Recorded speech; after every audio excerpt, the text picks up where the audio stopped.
Good morning, Opening Pathways viewers. This is Tom LeNoble, and boy, are we going to have some fun today. Everyone needs a good recruiter, and if I got one to introduce you to, she's the founder of her own company, which is JF Talent Solutions, Jana Affum. Jana, welcome to the show.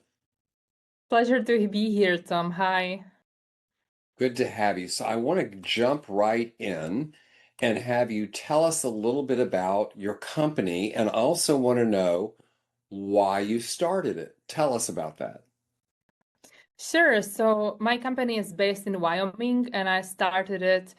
Well, I believe the recruitment was the field that led me to start this company, obviously. And I've had a humble beginning, and I started I was always led by the others before I led people. And I started my journey in Motorola, where I was only screening the CVs and only choosing the right candidates. And then slowly, my interest in recruitment moved me to bigger companies like Facebook, IBM, Allianz, Tenneco, just to name a few.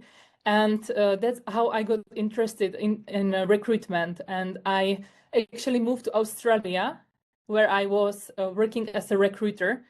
And that's where the idea actually came to open my own company, because I was in a business, but I was actually like doing a business with clients and candidates. And it was nothing like I used to do in corporations like Facebook, where I had to talk only with candidates and face only one side of the cycle. But in Australia, I had to get my own clients. So that was exciting. And when I came back to Europe, I thought that's amazing, and I couldn't do anything else just to become a freelancer and to actually recruit for myself. And that's when I was doing a coaching certification, the idea just came up. Like I was always fascinated by American market, and I thought that would be lovely if I open a company there and if I lead people. So that's where the idea was actually born. And Love it. yeah, we are still small boutique, and we serve in Europe, but in the whole United States. And yeah, so that's where the idea So, came actually.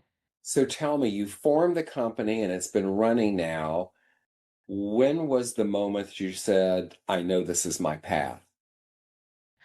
You know what? I just knew. I just felt the moment I established it formally, I knew this is it. I knew I loved to, I love recruitment. I love the psychology behind it. Since I'm a coach, I always analyze people's behavior and why they do what they do and why they change jobs and how they are motivated to stay in the work. And I just felt this is my path. I just felt that this is it. But I'm recruiters like 10 years since 10 years ago. So I'm recruiter nearly a decade. So it was always my path. But to open a company, it was my dream. Yeah, so a recruiter and a coach all in one. What a combo.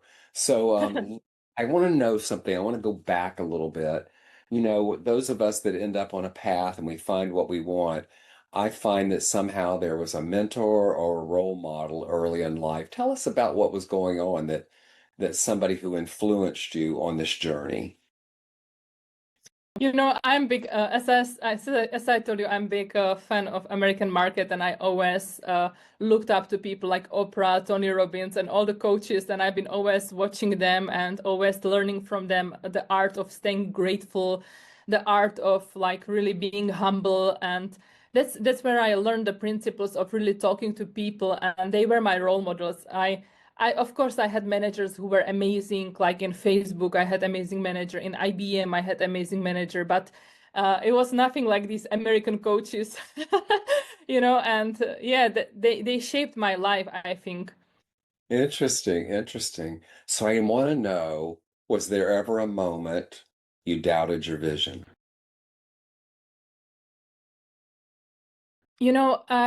Of course, my big part of my life is volunteering. I volunteer people with spinal injuries in England and Australia, people with eating disorders, with schizophrenia, with mental challenges.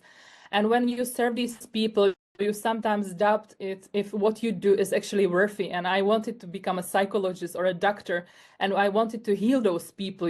I was like, I have to do something more than just recruit people. But then I realized I'm actually giving people, new jobs and new opportunities in life. So I realized it's also my calling on earth, and I can always volunteer. I can always help Yes. others.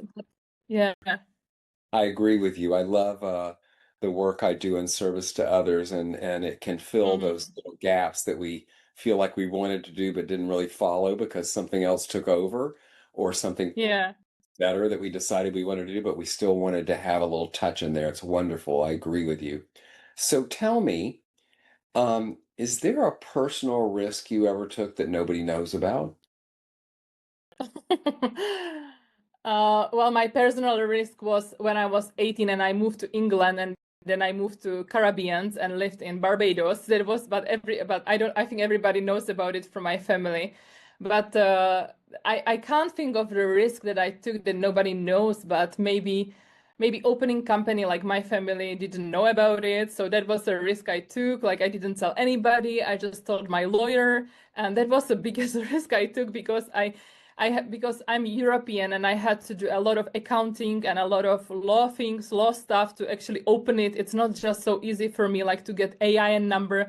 For you guys in America, it's like one day story, but for me it was like 4 months, 4 months time to open the AIN and to really do everything legally.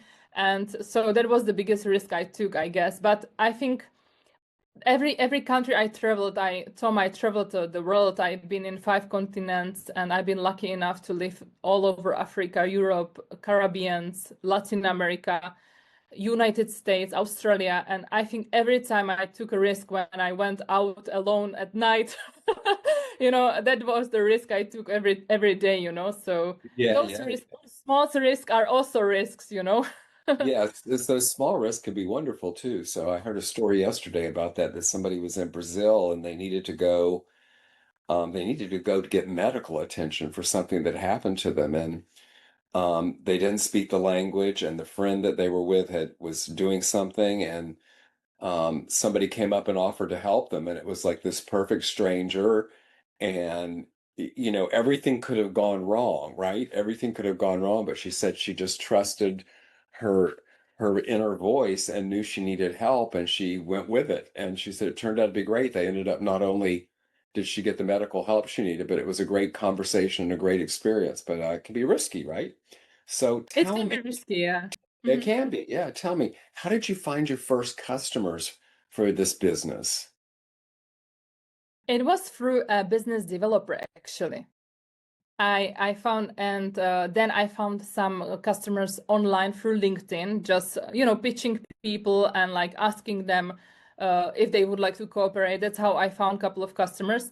But my first customer was actually through cold caller. The girl is very nice. She's from Pakistan, but she speaks amazing English. And she actually called one guy, and it turned to be a very nice and very, very amazing client. We've done some business together, and it's a great experience actually. But yeah, that was the first shot that I had. That's great. So tell me, what did those early days teach you about trust? Hmm, what did it teach me about trust? I am sometimes I tend to be very naive and I trust like strangers, but I believe in this business you have to trust strangers, but always also listen to your inner voice. Like everybody in this field is going to offer you things and stuff and the best marketing funnel and the best, things you can purchase on the market. And the noise is so high, and it's the field is crowded with people offering you stuff. So you really have to be careful. And what helps me is always sleep on it. And I always discuss that with my husband. And because I think the secret is when you have a lot of advisors, there's a secret inside. I believe everybody should have their own coach and their own mentor. No matter how high you think you are, you can lose it all in one day. And Absolutely. I believe everybody needs coach or mentor, and I have several of them, and I've always discussed my ideas with other people, with team. It's a art of team, like that we can discuss and lay down the plans. And really, I don't make the decision by myself, the big financial decisions, and the trust comes in it. Like I trust everybody from like everybody who sells me something, I trust them, especially when you go to these countries like Egypt or Africa. Everybody wants to sell you something and you trust everybody is nice and everybody is good, but it's not the issue. And I got burned out several times, and I learned my lesson. When I tried to do everything by my own, I actually ended up twice in the hospital with burnout because I thought I have it all and I thought I can do everything by myself, and I actually burn out. So, yeah, but about the trust, I think you have to be careful. Yes, I think what you're speaking to is what I call the energy of support. Um, Yeah. I I have three coaches, and I know some of my clients will ask me, do coaches have coaches? And so my answer Yeah. my answer is always the same. I said, do you think dentists fill their own teeth? You think dentists fill their own cavities, And because it's true, we all need to keep sharp on our game by having a coach or two. Absolutely. So Yeah. tell me, I want to know, what risky decision did you make and what gave you the courage to do it? I think it's always connected to like I just made a decision to right now to build an orphanage in Ghana. And I took the decision like a year ago when we went, my husband is Ghanaian and we went to Ghana and I took a risk and I went to the poorest regions there and I started to serve people and started to give them stuff and started to teach them and I realized that's my biggest dream to really open the orphanage in Ghana. And then I wrote a little ebook that actually was published last week, the AI meets recruitment. And with this book, I wanna give all the profits to those kids that are on the street. But yeah, the risk, for example, we were in Peru and there were slums, and I took the whole group to those slums and I said, let's see also the ugly side because I've seen wealth, but I've seen poverty as well. And I wanted everybody not to just be in a nice hotel, but also to go to the neighborhood somewhere where there is a poverty, where actually there is a life happening as well. And we took that risk and we went to slums with the guide, and we saw these terrible things there, But I remember that like it was yesterday, I remember people couldn't have, they didn't have toilets, they didn't have beds, they didn't have roof above their heads. And I took that risk and I explored their life, and that was something that really shaped my world. Yes, I love this idea. It keeps us humble to realize Yeah.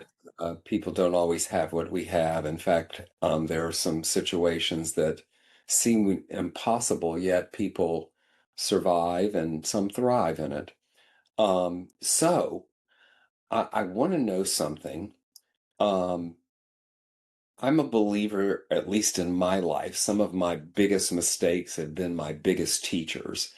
Some of my mistakes have generated more success than my success. Have you ever made a mistake that turned out to be really good that you made it? I had a mistake that turned out to be very bad, to be honest, like when I invested to some Bitcoin and it was a total scam. But then I started to save money.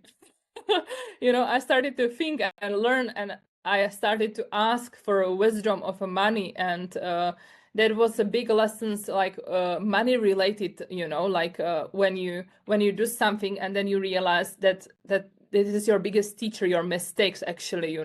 When you make a mistake, then you are like conscious about it, and the next time when somebody called me with this great Bitcoin and that I was just hanging up the phone, so that led me to probably save even more money than what I spent. There you So go.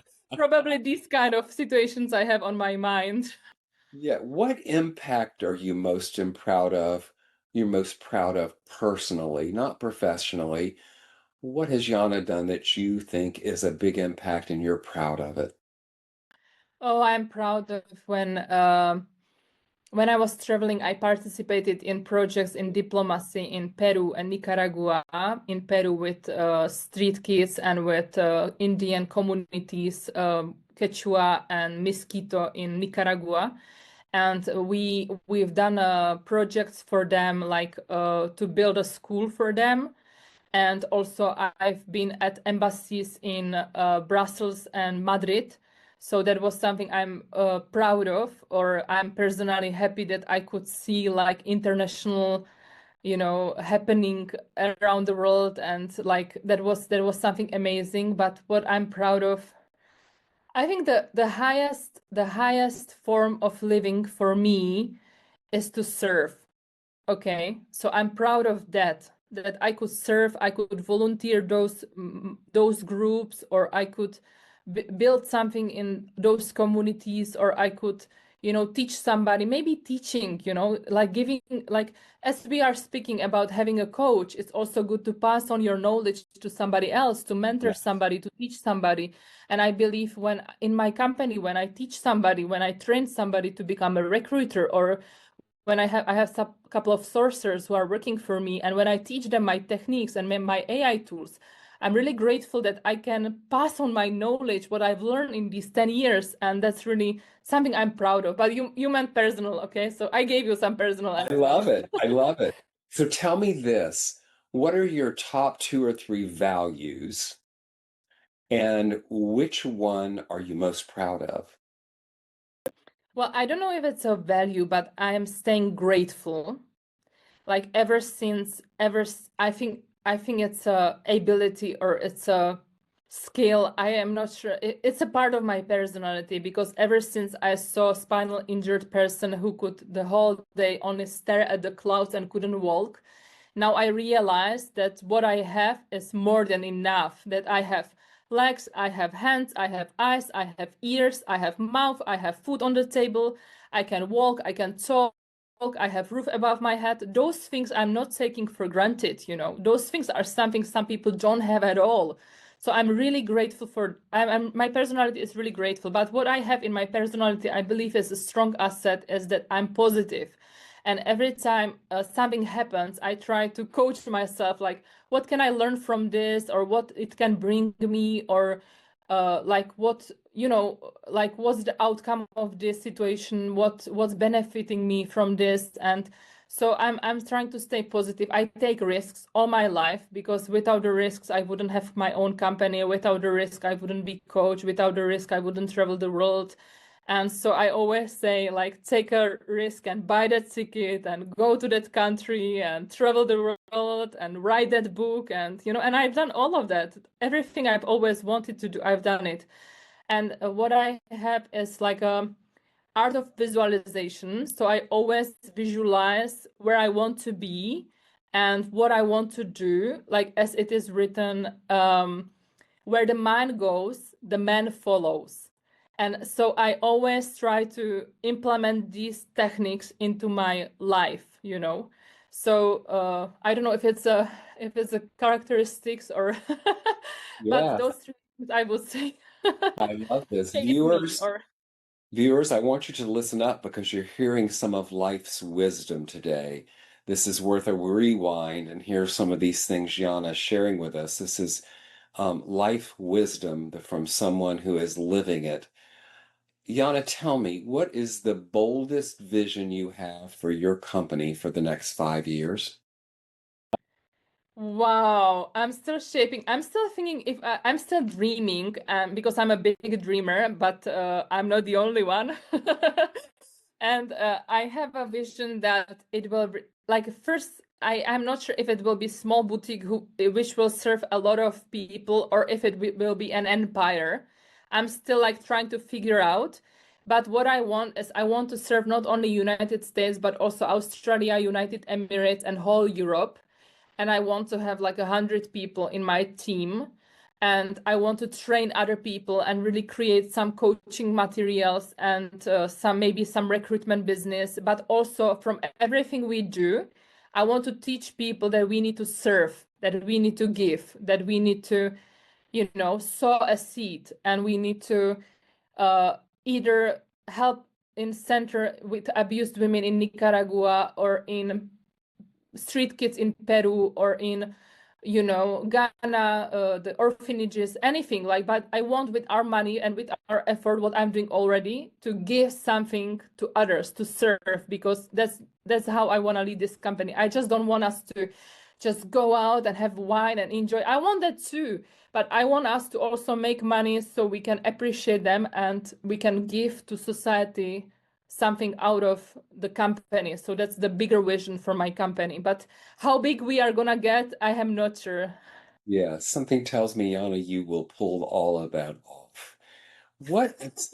Yes, I believe it. What excites you most right now in just culture today? What, sorry, again? What excites you just in culture today? Things that are happening in the world, culture, what excites you?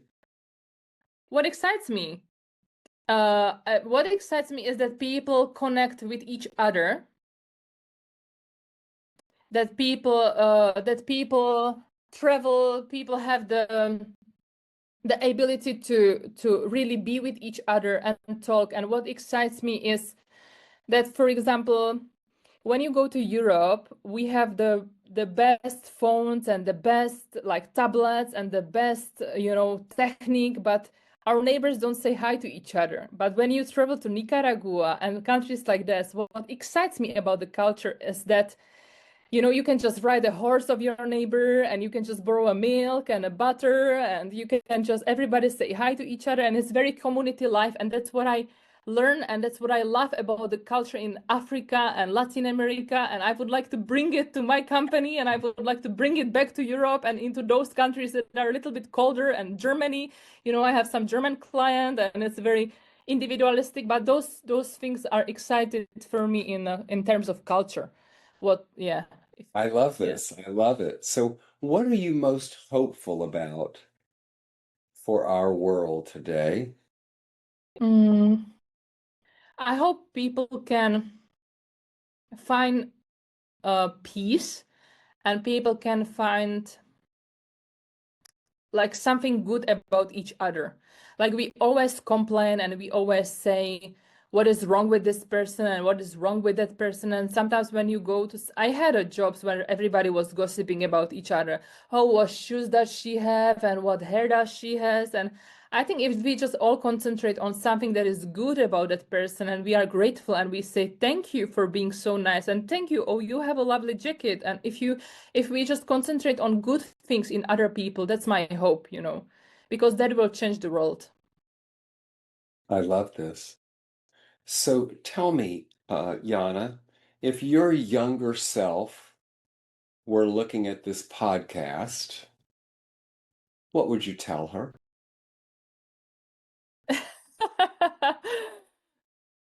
Don't give money to scammers. No, I would no, I would say I'm so proud and so happy, and yeah, I think that would be it. Yeah, good, good, good. You have some very good coaching questions, Tom. I might ask you for some coaching. Okay, okay. I'm here. I'm here. That's what I do. So let me ask you this. This is probably my last question for you today, but I'm interested in about it.